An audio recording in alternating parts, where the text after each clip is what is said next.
सभी साथियों को मेरा जय हिंद। मैं आपका साथी राकेश जांगिड़ आरसी क्लासेज के इस ऑनलाइन प्लेटफॉर्म पर आपका बहुत बहुत स्वागत करता हूं। साथियों, मैं आज के लिए आपके लिए परीक्षा के लिए बहुत ही उपयोगी वोकैबलरी का एक शानदार टॉपिक लेकर के आया हूं और अपन डेली ऐप से वोकैबलरी का एक वीडियोस पर डे जो वन वर्ड पे या synonyms, antonyms, idiom, phrases, spelling test इन पे डिपेंड रहने वाला है। तो अपन रोज की सीरीज में अपन इस वीडियो को जरूर शामिल करते हैं। तो आज इसी कड़ी को शुरुआत देते हुए मैं आज आपके सामने सबसे पहले लेकर के आया हूँ वन वर्ड सब्स्टिट्यूशंस, जो कि प्रीवियस ईयर के एग्ज़ाम में बहुत बार पूछे गए हैं और आने वाले एग्ज़ाम में भी बहुत बार पूछे जाएंगे। तो ये जो वन वर्ड का टॉपिक है वो ऐसे वन वर्ड पर डिपेंड रहने वाला है जो कैटेगरी वाइज वन वर्ड हैं, जो परीक्षा में बहुत बार हूबहू देखने को मिल जाते हैं। तो स्टार्ट करते हैं आज के अपन इस पहले वर्ड से। आज का जो रूट वर्ड है वो है, ऐसे रूट वर्ड हैं जो जनरली गवर्नमेंट से रिलेटेड हैं, सरकार से रिलेटेड हैं। सरकार के कैसे कैसे, गवर्नमेंट के कैसे कैसे वन वर्ड है वो एग्जाम में पूछे जाते हैं। पहला क्वेश्चन है, परीक्षा के लिए बहुत ही महत्वपूर्ण है, ब्यूरोक्रेसी। ब्यूरोक्रेसी का मतलब होता है गवर्नमेंट रन बाय ऑफिशियल्स। यदि कोई सरकार ऑफिशियल्स के द्वारा, अधिकारियों के द्वारा यदि कोई चलाई जाती है तो उसको अपन बोलेंगे ब्यूरोक्रेसी। एक बार ब्यूरोक्रेसी की स्पेलिंग है वो एक बार यहाँ आप जरूर बताएं कि ब्यूरोक्रेसी की स्पेलिंग क्या है। बताइए ब्यूरोक्रेसी की स्पेलिंग। तो ब्यूरोक्रेसी की स्पेलिंग परीक्षा में बहुत बार आई है, BUREAUCRACY।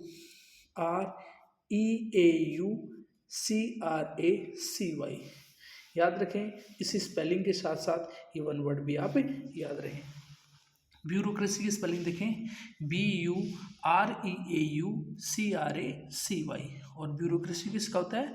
By the officials. अधिकारियों का जो तंत्र होता है उसको अपन बोलते हैं ब्यूरोक्रेसी, अधिकारी तंत्र।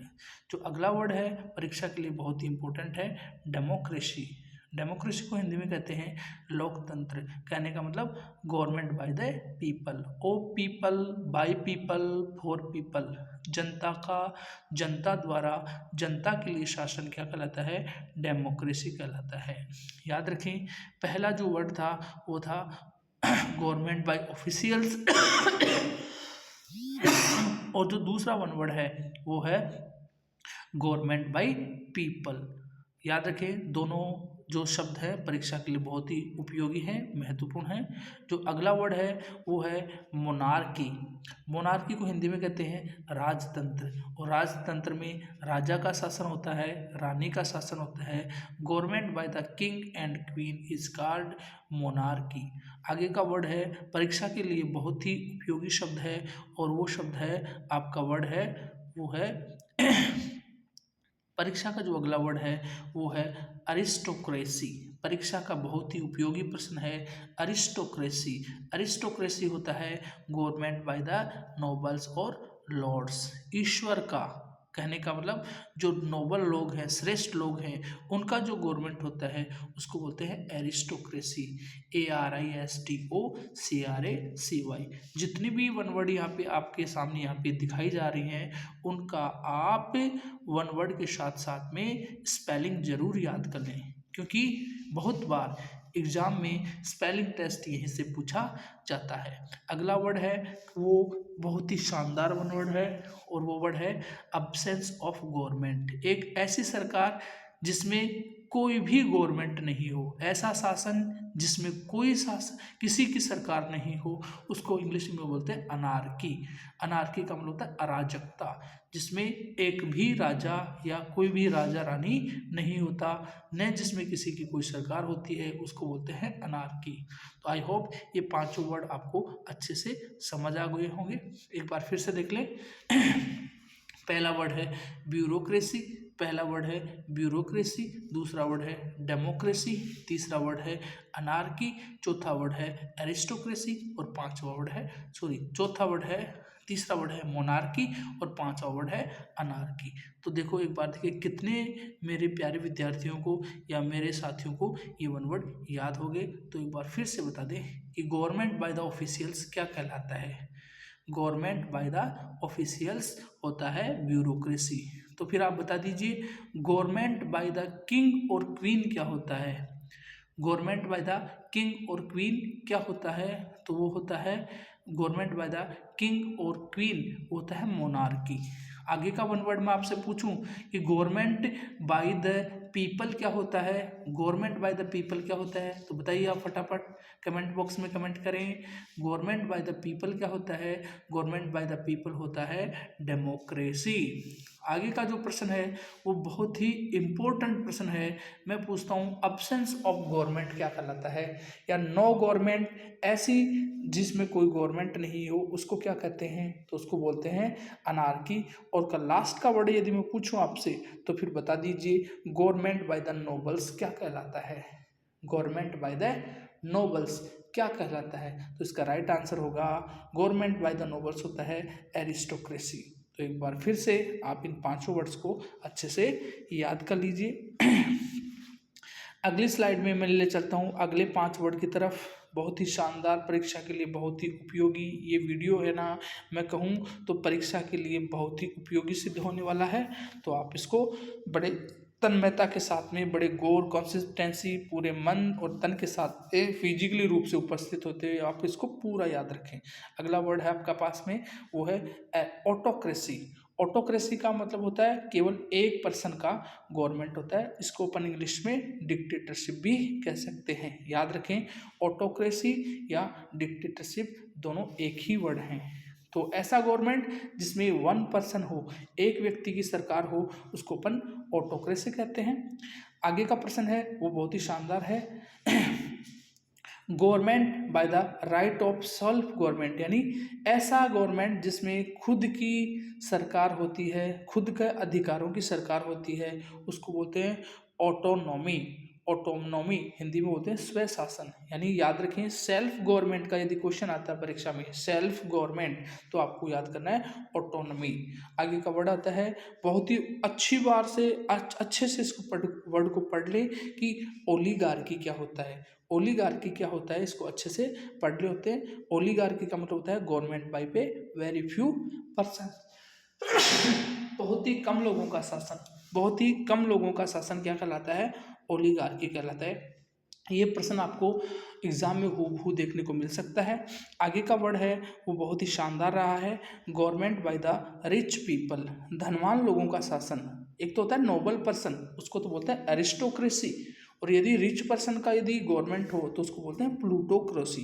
क्या बोलते हैं, प्लूटोक्रेसी।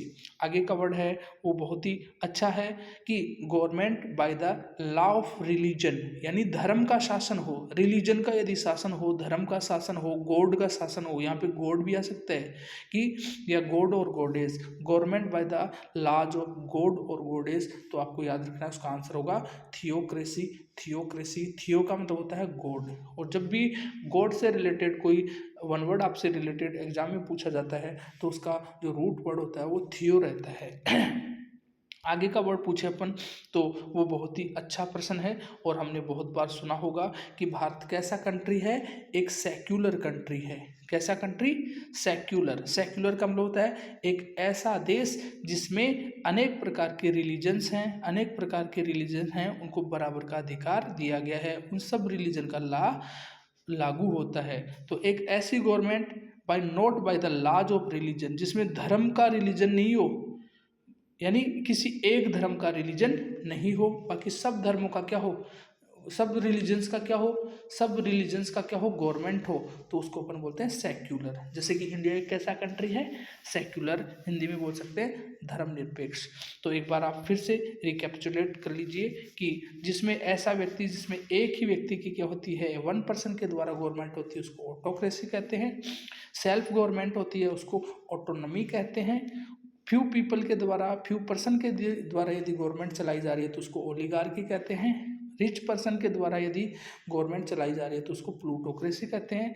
यदि किसी देश में लाज लाज है, शासन है, नियम है, कानून किसी धर्म का है, किसी गॉड का है, तो उसको अपन थियोक्रेसी कहेंगे। और यदि ऐसा इसका उल्टा हो जाए, not by the religion, rote by the religion, धर्म के द्वारा शासन नहीं, उसको अपन सेक्युलर कहेंगे। तो अभी की क्लास में मैंने आपको कम से कम 10 वन वर्ड, 11 वन वर्ड हैं वो आपको बता दिए गए हैं। तो अपन एक बार फिर से 5-10 जो वर्ड्स हैं उनको एक बार फिर से अच्छे से देख लेते हैं। आगे का जो वर्ड है बहुत ही शानदार रहा है, एग्जाम में ऐसा का ऐसा ही कहने को कहें तो मिल सकता है आपको। वर्ड है एब्डिकेट। एब्डिकेट का मतलब होता है गिव अप कर देना। इसमें वर्ड बहुत शानदार है, एब्डिकेट, गिव अप थ्रोन, किसी पद को त्याग देना, और अदर ऑफिस ऑफ डिग्निटी, या किसी सम्मानजनित लोगों के द्वारा अपने पद को त्याग देना, सत्ता को त्याग देना, क्या कहलाता है? एब्डिकेट कहलाता है। एब्डिकेट का मतलब होता है गिव अप करना, ये सिनोनिम भी याद रखें, एब्डिकेट का मतलब होता है गिव अप करना। अब आगे का वर्ड है वो बहुत ही अच्छा वर्ड है, और मैं कहूँ अच्छा वर्ड केवल वन वर्ड ही नहीं बल्कि स्पेलिंग की दृष्टि से भी ये वर्ड बहुत ही इम्पोर्टेंट रहा है। आगे का वर्ड है वो है एम्बेसडर। एम्बेसडर कौन होता है? ए डिप्लोमेटिक मिनिस्टर। एक न्यायिक रूप से, आधिकारिक रूप से कोई यदि किसी व्यक्ति को, मिनिस्टर को रखा जाता है कहाँ? हाईएस्ट ऑर्डर में, हाईएस्ट ऑर्डर, ऊंचे पद पर, और सेंड बाय अनोदर कंट्री, एक देश से दूसरे देश में किसी व्यक्ति को ऊंचा अधिकारी बना करके यदि अपन किसी दूसरे देश में सेंड करते हैं, भेजते हैं, तो उस व्यक्ति को अपन क्या नाम देंगे?